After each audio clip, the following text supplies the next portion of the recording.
Today we will study GK Unit 4 last chapter 36 India's Defense Forces। Bharat की जो रक्षा प्रणाली है उसके बारे में हम पढ़ेंगे। India has 3 defense forces: Indian Army, Indian Navy and Indian Air Force.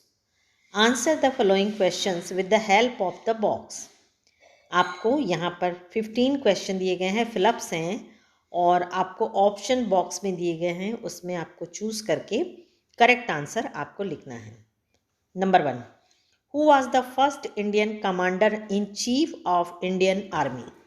हमारे भारत में इंडियन आर्मी का जो सबसे प्रमुख ऑफिसर चीफ रहता है वो कौन है?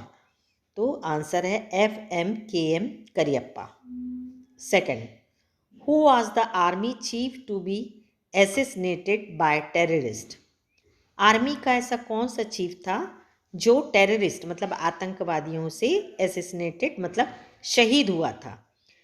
तो वो जो सेकंड नेम है वो है जनरल वैद्य। तो आर्मी के जो चीफ थे जो आतंकवादियों की गोली से शहीद हुए थे वो जनरल वैद्य थे। Third, What is the name for the highest gallantry award given to a member of the Indian Armed Force? तो सबसे वीरता का जो पुरस्कार रहता है हाईएस्ट सबसे बड़ा इंडियन आर्मी में दिया जाता है जो उसका नाम क्या है? तो उसका नाम है थर्ड में परमवीर चक्र। Number 4, What does the abbreviation NDA stands for? Abbreviation मतलब होता है फुल फॉर्म। NDA का फुल फॉर्म क्या होगा? National defence academy. Fifth, what is the head of the army wing of the Indian defence forces called? तो Indian army wing का जो सबसे डिफेंस का सबसे हेड रहता है उसे क्या बोला जाता है? तो आप बॉक्स में इसको हम सर्च करते हैं इनमें कौन कौन से नाम हैं। तो इसका करेक्ट आंसर होगा chief of army staff. Number 6, what is the name for the branch of armed force fighting on horseback or using tanks and armed vehicles? तो what is the name of the branch? उस army की branch का नाम क्या है जो horseback using tanks से या इस तरह के व्हीकल से युद्ध करते हैं, लड़ाई करते हैं? तो इसका करेक्ट आंसर होगा cavalry. Number 7, what is INS Vikrant? तो ये INS विक्रांत से आप क्या समझते हैं?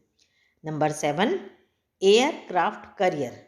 तो ये विक्रांत एक ऐसा एयरक्राफ्ट है जो कभी ऐसा होता है कि पूरे जितने भी दुश्मन हैं हमारे रास्ते जो रनवे रहता है जहाँ हवाई जहाज उतरते हैं, प्लेन फाइटर प्लेन उतरते हैं, वो सब खत्म हो जाते हैं, तब शिप के माध्यम से नेवी के माध्यम से इतने बड़े बड़े शिप होते हैं वो एक टापू जितने कि वहाँ से फिर वो फ्लाई करते हैं, तो वो विक्रांत है। Number 8, what is the name of Indian intermediate range missile 1500 to 2500 kilometre?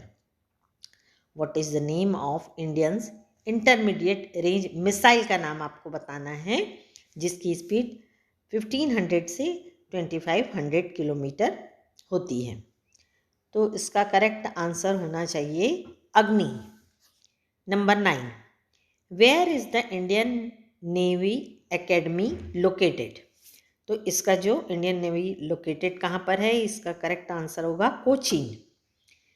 Number 10, where are the headquarters of the Indian navy located? इसका हेडक्वार्टर कहाँ पर है? तो इसका करेक्ट आंसर होगा Delhi. Number 11, what is the first Indian build tank called? तो सबसे पहला भारत का इंडियन टैंक जो था वो कौन सा था? तो इसका करेक्ट आंसर होगा विजयंतो। इसका नाम है Vijayanta. What does the abbreviation NCC stand for? NCC का फुल फॉर्म क्या होगा? तो national cadet corps. What is the name of the paramilitary forces developed on Indian borders? तो हमारे बॉर्डर में चाहे वो तिब्बत हो, चाहे चाइना हो, चाहे इंडियन पाकिस्तान हो, तो वहाँ पर जो पैरामिलिट्री फोर्स रहती है उसे क्या बोला जाता है? बॉर्डर सिक्योरिटी फोर्स या BSF जिसको शॉर्ट में बोलते हैं। Number 14, to which wing of the Indian Armed Force does the rank group captain belong? तो इंडियन आर्मी में कौन सा जो ग्रुप होता है, कौन सी विंग होती है, कौन सी शाखा होती है जिसमें कि कैप्टन बोला जाता है, कैप्टन का रैंक होता है, मतलब जिसका कैप्टन का ओहदा दिया जाता है। तो इसका करेक्ट आंसर होगा आपका एयरफोर्स। तो एयरफोर्स जो हमारी है वहाँ पर कैप्टन का रैंक होता है। Number 15, what is the rank lower than the major general in the Indian army? Indian army में मेजर जनरल से जो नीचे वाली पोस्ट होती है उसे क्या बोला जाता है? तो उसे ब्रिगेडियर बोला जाता है। तो ये यूनिट 4 हमारे यहाँ पर ख़त्म होता है और इसके PDF हम आपको कल सेंड कर देंगे और इसको आप अच्छे से तैयारी करिए क्योंकि आपके स्कूल बहुत जल्द खुलने वाले हैं और आपका जो एग्ज़ाम भी होगा वो ऑफलाइन ही होगा, इसलिए आप पूरी तैयारी अपनी रखिए। Thank you.